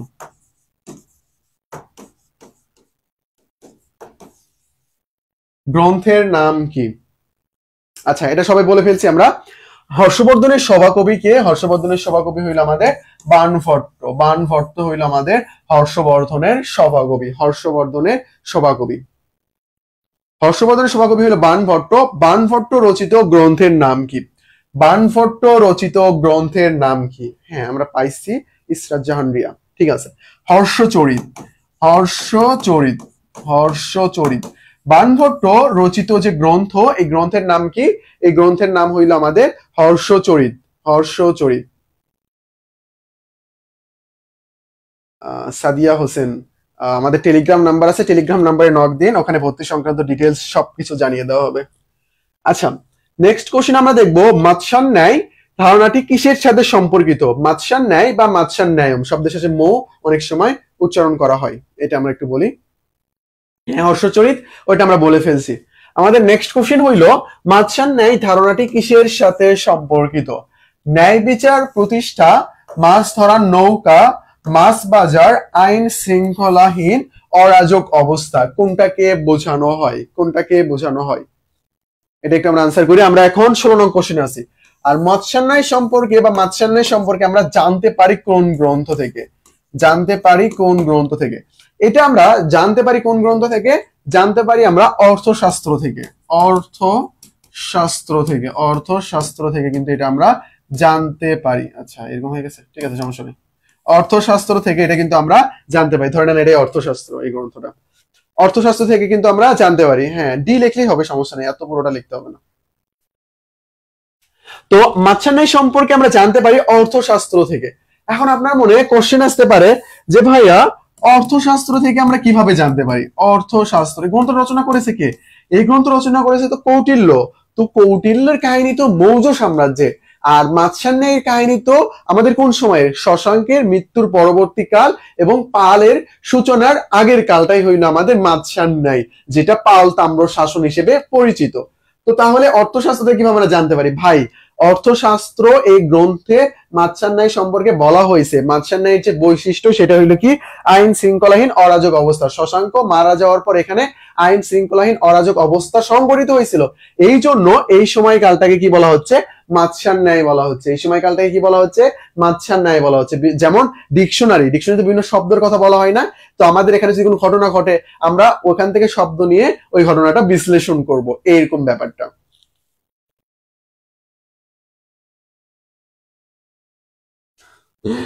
কাউসার, পড়াশোনা করো, পড়াশোনা করো। পড়াশোনা না করলে চোখে জল থাকবে, বুঝতে পারছো? আর পড়াশোনা করে যদি চোখে জল থাকে, তো চোখের জল মুছে দেওয়ার জন্য আর একটা লোকও থাকবে। আচ্ছা, তো আমরা কিন্তু আনসার করে ফেলছি, এটা হলো আমাদের আইন শৃঙ্খলাহীন অরাজক অবস্থা। তো মাৎস্যান ন্যায় এই শব্দটা যদি আমরা বিশ্লেষণ করি, তাহলে এখানে কি পাবো? মৎস্য পাবো আর ন্যায়, দুইটা শব্দকে আমরা এখানে দেখতে পারতেছি। তাহলে ভাইয়া মাছের ন্যায় সে আবার কি? মাছের ন্যায়টা হইলো বড় মাছ কি করে? সবসময় ছোট মাছকে খেয়ে ফেলে, এটাই হইলো মাছের ন্যায় বা মাছের নিয়ম। আমরা দেখি না বিভিন্ন রিলস দেখার সময়, তোমরা এখন তো উল্টাপাল্টা রিলস দেখো, ভালো রিলস আর দেখবা না। তো আচ্ছা, রিলস দেখার সময় দেখি না তিমি মাছ এরকম হা করে থাকে, তার ভিতর ছোট ছোট মাছ এসে ঢুকে যায়, পরবর্তীতে তিমি মাছ কি করে? গলৎকরণ করে পেটের মধ্যে মাছগুলো চলে যায়। এই যে বড় মাছ কি করলো? ছোট মাছকে খেয়ে ফেললো, এটাই। তো সেই সময় যারা বড় বড় ব্যক্তি ছিল, যারা শাসক ছিল, মনে করো যে আমার একটু বেশি টাকা আছে, তোমার একটু কম টাকা আছে, আমি কি করতেছি? তোমার ডমিনেট করতেছি, এইরকম যে ব্যাপারটা, এই যে একটা আইন শৃঙ্খলাহীন অরাজক অবস্থা, এইরকম যেটা, এটাই কি? এটাই হইল আমাদের মাৎস্যান ন্যায়। এটাই হইল আমাদের মাৎস্যান ন্যায় অবস্থা। কখন দেখা গিয়েছে? শশাঙ্ক মৃত্যু পরবর্তীকালে। শশাঙ্ক মৃত্যু পরবর্তীকালে এই ব্যাপারটা দেখা গিয়েছে। হ্যাঁ, এই জানিস আপু বলে দিয়েছে, বড় মাছ যেমন ছোট মাছকে খেয়ে ফেলে, ওই রকম পরিস্থিতি হয়েছিল। মানে কোনো আইন শৃঙ্খলা নাই, যে যাকে পারতেছে সেভাবে তাকে শোষণ করতেছে, এইরকম ব্যাপারটা। আচ্ছা, তারপরে আমাদের 17 নং কোশ্চেন হইল, বরেন্দ্র যে রাজাদের পিতৃভূমি। বরেন্দ্র যে রাজাদের পিতৃভূমি। বরেন্দ্র কোন রাজাদের পিতৃভূমি? পাল রাজা, খড়ক রাজা, সেন রাজা নাকি চন্দ্র রাজা? চন্দ্র রাজা। এই চারটার মধ্যে কোনটা হবে? এই যে বরেন্দ্র আর দাক্ষিণাত্য, মেবি আমাদের নেক্সট কোশ্চেনই আছে দাক্ষিণাত্য। এই যে এই দুইটা নিয়ে আমাদের একটু ঝামেলা লাগে, কোনটার সাথে কাদের সম্পর্ক রয়েছে। তো বরেন্দ্রদের সাথে কাদের সম্পর্ক রয়েছে, আর দাক্ষিণাত্যদের সাথে কাদের সম্পর্ক রয়েছে, এটা আমরা একটু আলোচনা করব। তো বরেন্দ্র যে রাজাদের পিতৃভূমি ছিল, এটা কাদের পিতৃভূমি ছিল আমরা একটু বলি তো সবাই। হ্যাঁ, ইনশাল্লাহ গ্র্যান্ড সেলিব্রেশন আমাদের খুব দ্রুতই হয়ে যাবে, প্যারা নাই। মেঘলামিম আপু, আলিসা আপু কমেন্ট করছেন, সুন্দর। বরেন্দ্র যে রাজাদের পিতৃভূমি, কাদের পিতৃভূমি ছিল এটা? কাদের পিতৃভূমি ছিল বরেন্দ্র? বরেন্দ্র অঞ্চলটা কাদের পিতৃভূমি? বরেন্দ্র অঞ্চলটা হইল পাল রাজাদের পিতৃভূমি, পাল রাজাদের পিতৃভূমি, পাল রাজাদের পিতৃভূমি। আচ্ছা, নেক্সট কোশ্চেনটা আমরা সলভ করি, সেখান থেকে দেখবো সেন বংশের আদি নিবাস কোথায় ছিল। আচ্ছা, আমি উত্তর আগে দিয়ে ফেলছি। সেন বংশের আদি নিবাস কোথায় ছিল? আমরা একটু বলি সবাই, বিক্রমপুর, নদিয়া, দাক্ষিণাত্য নাকি কামরূপ, কোথায় ছিল সেন বংশের আদি নিবাস কোথায় ছিল? তো এটা আপনার অনেক ঝামেলা লাগতে পারে যে বরেন্দ্র, পাল, তারপরে সেনদের কোথায়। আমি একটা শর্টকাট বলে দিচ্ছি, আর কখনোই ঝামেলা হবে না। এটা একটু আমি একটা শর্টকাট বলে দিচ্ছি, আর কখনোই ঝামেলা হবে না। আমাদের 18 নং কোশ্চেন, 18 নং কোশ্চেনের আনসার কি হবে? সেন বংশের আদি নিবাস কোথায় ছিল? বিক্রমপুর, নদিয়া, দাক্ষিণাত্য নাকি কামরূপ, কোনটা কোনটা সঠিক উত্তর হবে এখানে? জি, পাল আমরা পড়ে ফেলছি 18 সি। আচ্ছা, দাক্ষিণাত্য, জি দাক্ষিণাত্য, এই যে আমাদের দাক্ষিণাত্য কর্ণাটক, দাক্ষিণাত্য এটা হবে উত্তর। আমরা এখানে আসি, তাহলে আমাদের ঝামেলা কোনটা কোনটা নিয়ে? ঝামেলা হইলো আমাদের বরেন্দ্র আর দাক্ষিণাত্য নিয়ে, তাই না? দাক্ষিণাত্য নিয়ে। বরেন্দ্র কাদের? বরেন্দ্র হইলো পালদের, পালদের, আর দাক্ষিণাত্য হইলো সেনদের। তো ঝামেলা লাগতে পারে, সেজন্য আমরা ইজিলি কিভাবে মনে রাখতে পারি? মাথার মধ্যে কারো আসছে এটা? এই যে মূর্ধন্য দন্তন্য, মূর্ধন্য দন্তন্য, এখানে কিন্তু দুইটাই ন রয়েছে। সেন দাক্ষিণাত্য, সেন দাক্ষিণাত্য, দন্তন্য দন্তন্য, এখানে কি রয়েছে? মিল রয়েছে। তার মানে এটা দাক্ষিণাত্য কাদের? দাক্ষিণাত্য হইলো আমাদের সেনদের। আর বরেন্দ্র কাদের? বরেন্দ্র হইলো পালদের। তো একটা মনে থাকতে আমরা ইজিলি আর একটা কিন্তু মনে রাখতে পারবো, কোনো সমস্যা হবে না, কোনো সমস্যা হবে না কিন্তু। আচ্ছা, তাহলে বরেন্দ্র কাদের? বরেন্দ্র হইলো পালদের, আর দাক্ষিণাত্য এটা কাদের? এটা হইলো আমাদের সেনদের, দাক্ষিণাত্য। আচ্ছা, আমাকে এটা একটু বলেন তো, মৎস্যান্যায়ের সমাপ্তি ঘটিয়ে কে ক্ষমতা গ্রহণ করে? মানে কার ক্ষমতা গ্রহণের মধ্য দিয়ে মৎস্যান্যায় নামক অরাজকতার সমাপ্তি ঘটে? এটা কি হবে? এটা একটু বলেন তো, কোন ব্যক্তি ক্ষমতা গ্রহণ করার পর মৎস্যান্যায়ের সমাপ্তি হয়ে যায়? মৎস্যান্যায়ের সাথে আমরা দুইজন ব্যক্তিকে দেখতে পারবো, একজন ব্যক্তির মৃত্যু পরবর্তীকাল, আর একজন ব্যক্তির ক্ষমতা গ্রহণ। ক্ষমতা গ্রহণ। ক্লাস আর বেশিক্ষণ হবে না, সর্বোচ্চ 5 মিনিট। আপনাদের রাকিব ভাইয়া বেশি ক্লাস নেয় না। আচ্ছা, যাই হোক, আমরা একটু আনসার করি এটা সবাই। কোন ব্যক্তি? ব্যক্তিটার নাম কি? ব্যক্তিটার নাম কি?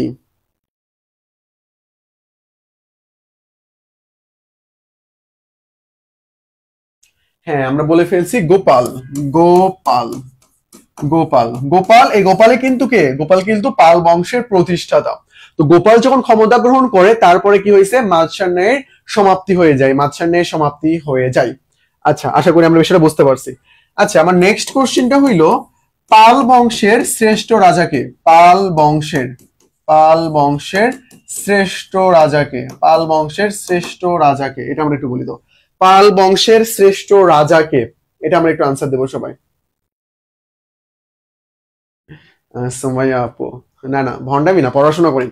ভন্ডামি কখন করবেন? ভন্ডামি করবেন হইলো পড়াশোনা করবেন, ভালোভাবে চান্স পাবেন, চান্স পাওয়ার পর ভার্সিটির প্রথম 3 থেকে 6 মাস প্রচুর লেভেলে ভন্ডামি করবেন। ভন্ডামি করে আবার ডেপ্টের পড়া শুরু করে দেবেন, পড়াশোনা করবেন ভালোভাবে, তারপরে বিয়ে করে নেবেন, বিয়ে করে নিয়ে হাজবেন্ডের সাথে ভন্ডামি করবেন, কাহিনী শেষ।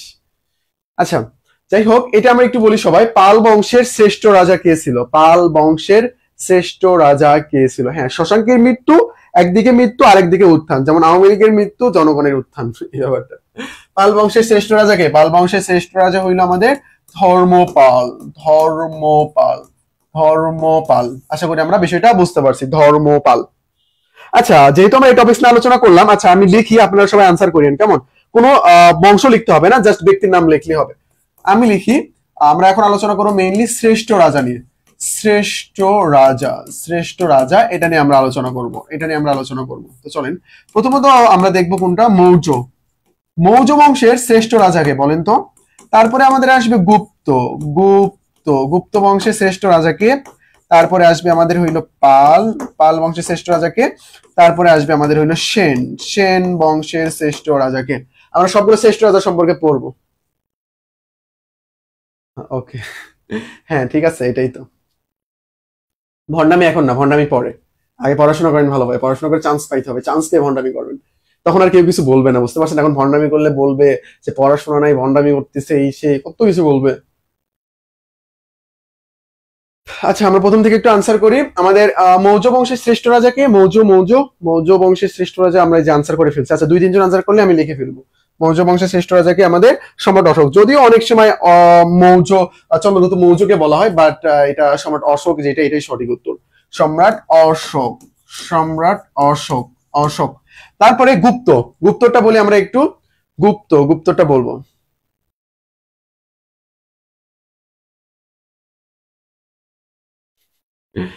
মেঘলা আপু, জি জি, বিয়ে করিলেন, আগে পড়াশোনা করেন, বুঝতে পারছেন? এখন পড়াশোনা করলে ভালো জামাই পাবেন। আচ্ছা, তারপরে আমাদের এই যে অন্য আপু মেবি লিখে দিচ্ছে সবকিছু। অশোক, সমুদ্রগুপ্ত, ধর্মপাল, বিজয়। আচ্ছা, যাই হোক, তো আমরা দেখলাম যে গুপ্তটাকে আমরা বলছি, হ্যাঁ সমুদ্রগুপ্ত বলে ফেলছি। আচ্ছা, আমি তাহলে লিখি এখন সবগুলো। সমুদ্রগুপ্ত, সমুদ্রগুপ্ত এটা। আর পালেরটাকে আমরা লিখছিলাম পাল পাল পাল। আচ্ছা, ও তো আমরা প্রথমেই পড়ছি ধর্মপাল, ধর্মপাল কিছুক্ষণ আগে আমরা পড়লাম ধর্মপাল। আর সেনের হইলো বিজয় সেন, বিজয় সেন, বিজয় সেন।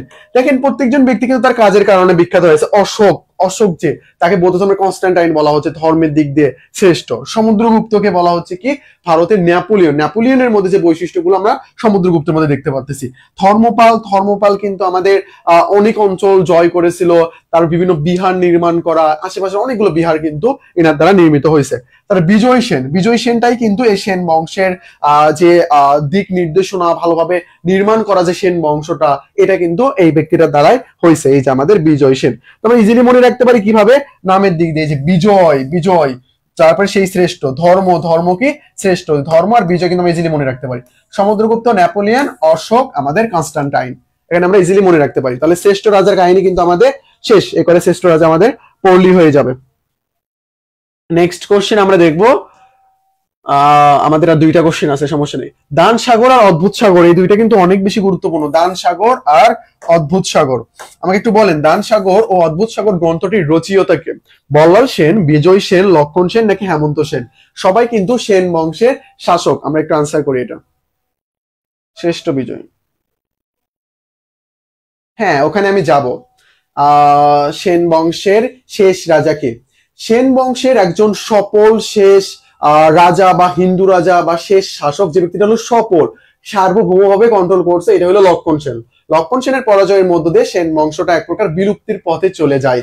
তারপরে 2 জন ব্যক্তি এখানে শাসন করেছিল, তার মধ্যে সর্বশেষ যে ব্যক্তি তার নাম হইল কেশব সেন। যদি বলা হয় সেন বংশের সর্বশেষ শাসককে, অপশন যদি কেশব সেন থাকে, অবশ্যই আমরা কেশব সেনকে দাগাবো। এটা কেন, এটা তো বইতে অনেক সুন্দর করে লিখে দেওয়া আছে। আপনি আমাদের পিডিএফ পড়েন নাই? বইতে তো লেখা আছে।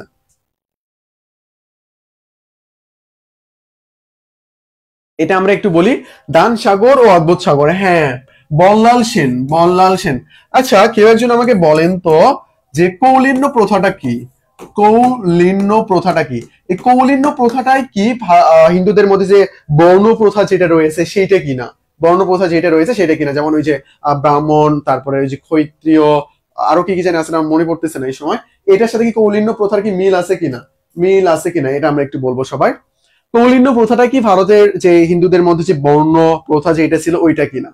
এটা আমরা একটু বলবো। হ্যাঁ বা না বললেই হবে, সমস্যা নেই। আচ্ছা, আমরা এটা বলে ফেলছি মেবি কৌলিন্য প্রথাকে, এটা হলো বল্লাল সেন। দেন কৌলিন্য প্রথা এবং ভারতীয়দের মধ্যে যে বর্ণবাদ যেটা ছিল, এটা কিন্তু সেম না। কৌলিন্য প্রথাটা কি ছিল? কৌলিন্য প্রথাটা ছিল 36 বছর পর পর কি করা হবে, কুলীন ও অকুলীন নির্ধারণ করা হবে আপনার কাজের উপর ভিত্তি করে। মানে আপনি কিরকম মানুষ ছিলেন, কিরকম কাজ করেছেন, তারপর ভিত্তি করে আপনি কি কুলীন নাকি অকুলীন, মানে এখানে বংশের কথা বলা হচ্ছে, এটা তারা নির্ধারণ করবে। এই ব্যাপারটা ছিল কি কৌলিন্য প্রথা। কিন্তু দুঃখজনক ভাবে কৌলিন্য প্রথা পরবর্তীতে কি হয়ে যায়, পারিবারিক ভাবে যারা একবার কুলীন হয়েছে তাদের জন্মগত ভাবে কুলীন এটা চলতে থাকে, যার কারণে এটা অনেক বাজে একটা প্রভাব ফেলে সমাজে। বাট এটা কিন্তু বল্লাল সেন ভালোর উদ্দেশ্যেই করেছিল, হ্যাঁ 36 বছর পর পর আপনার ভালো কাজের উপর নির্ধারণ করে কুলীন অকুলীন নির্বাচন করবে তারা। হ্যাঁ নিলয়, অভিনন্দন। আচ্ছা, যাই হোক, তারপরে এটা কমপ্লিট আমাদের, তাই না? বল্লাল সেনের কাহিনীটা আমাদের কিন্তু শেষ। দান সাগর অদ্ভুত সাগর গ্রন্থটাকে রচনা করেছে বল্লাল সেন। আমরা এই দান সাগর অদ্ভুত সাগরের মধ্যে দেখতে পারবো যে অদ্ভুত সাগর এই গ্রন্থটা আসলে বল্লাল সেন সমাপ্ত করতে পারে নাই, বল্লাল সেনের ছেলে এটা সমাপ্ত করেছে। এখন কথা হলো বল্লাল সেনের ছেলে কে? বল্লাল ছেলে ছেলেকে, হ্যাঁ এই যে সম্মান লাভার্থে তারা কি করবে, সৎভাবে চলবে। এটাই মেইনলি হইলো আমাদের কি কৌলিন্য প্রথা, নির্দিষ্ট সময় পর পর এটা দেওয়া হয়েছে। এটা আমরা বলি একটু, অসমাপ্ত অদ্ভুত সাগর গ্রন্থটি কে সমাপ্ত করে, এটা আমাদের শেষ কোশ্চেন, এটা আমাদের লাস্ট কোশ্চেন। এটা পরে আমাদের আপাতত এখানে শেষ হয়ে যাবে। আমরা নেক্সট আলোচনা করব ভারতবর্ষে কিভাবে ইসলাম আসলো, ইসলামের আবির্ভাব, এই বিষয়টা নিয়ে আমরা আলোচনা করব আমাদের নেক্সট ক্লাসে। তারপরে আমাদের বাংলায় মুসলিম শাসন এরকম করে পর্যায়ক্রমিক ভাবে চলতেই থাকবে। আচ্ছা, এটা আমরা একটু আনসার করি সবাই। অদ্ভুত সাগর সমাপ্ত কে করেছে? অদ্ভুত সাগর সমাপ্ত করেছে লক্ষণ সেন। অদ্ভুত সাগর কে সমাপ্ত করেছে? লক্ষণ সেন এটা সমাপ্ত করেছে। অদ্ভুত সাগর এটা লক্ষণ সেন সমাপ্ত করেছে। নির্বাচন করতো, কারণ নির্বাচন এটা রাজা নির্দিষ্ট লোক নির্ধারণ করে দিত, তারা এই কাজটা করতো। কিন্তু পরবর্তীতে লক্ষণ সেনের সময় থেকে এটা কি হয়ে যায়, বংশ পরম্পরায় চলতেই থাকে, যার কারণে অনেকটাই ঝামেলা পোহাতে হয় পরবর্তীতে। তো এটা আচ্ছা, আমার নেক্সট কোশ্চেন, এখন আমরা এটা নিয়ে আলোচনা করব। লক্ষণ আর কেশব দুইজনকে আলোচনা করবো আমরা, লক্ষণ সেন আর কেশব সেন।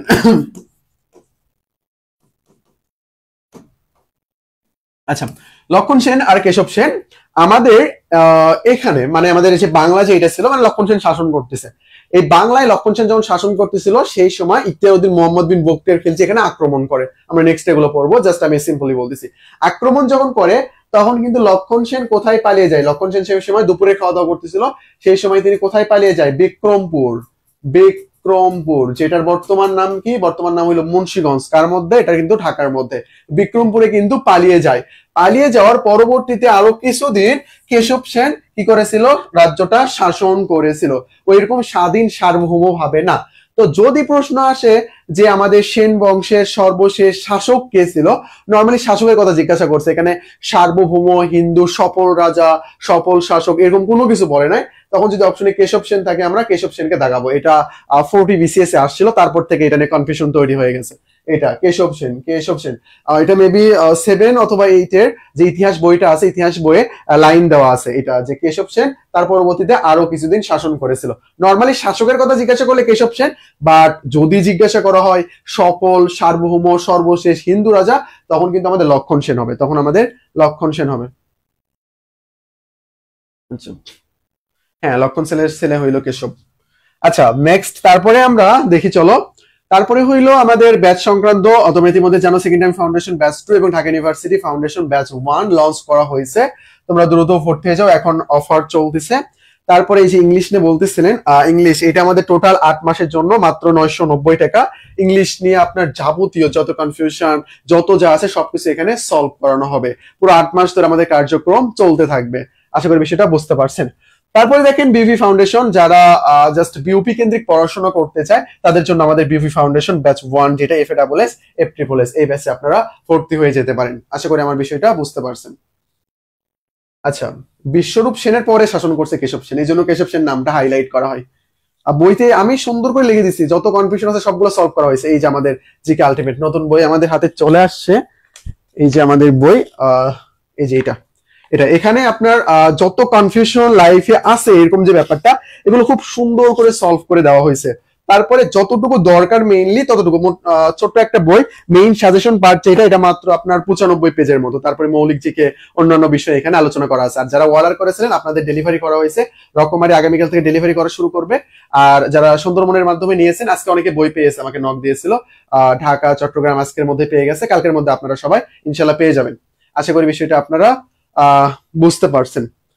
আচ্ছা যাই হোক, আমাদের ক্লাস মেইনলি এই পর্যন্তই ছিল। আজকে আমাদের এই পর্যন্তই ক্লাস। আর পরবর্তী যে ক্লাসটা হবে সেটা আমি বলে দেই। আর পরবর্তী ক্লাসটা হবে আমাদের ভারতবর্ষে মুসলিম শাসনামল। ভারতবর্ষে মুসলিম শাসনামল মানে ভারতবর্ষে ইসলামটা কিভাবে আসলো, এখানে মেইনলি আমরা সিন্ধু বিজয় এই টপিকস এবং আমাদের দিল্লি সালতানাত এটা নিয়ে আলোচনা করব আমরা। আশা করি আমরা বিষয়টা বুঝতে পারছি। আপু বই পাঠাই দিছি, বুঝতে পারছেন, পেয়ে যাবেন। কোন ইনবক্স? ইয়েতে নক দিন, বই সংক্রান্ত ওইটা পেয়ে যাবেন, ওটার সমস্যা নেই। আচ্ছা ঠিক আছে, এই পর্যন্তই আমাদের ছিল এখানে আপাতত। আমরা নেক্সট পড়ার জন্য এটা পড়বো, ভারতবর্ষে মুসলিম শাসনামল যেটা, এটা পড়ে নেবো ভালোভাবে। আপনাদের হাতে আর সর্বোচ্চ 1 থেকে 2 দিন, তার মধ্যেই চলে যাবে, কোনো সমস্যা নেই। আচ্ছা ঠিক আছে, তাহলে এই পর্যন্তই। আসসালামু আলাইকুম। পরিচয় গুপ্ত? ভন্ডরা কখনো ভালো থাকতে পারে না। আচ্ছা যাই হোক, আসসালামু আলাইকুম।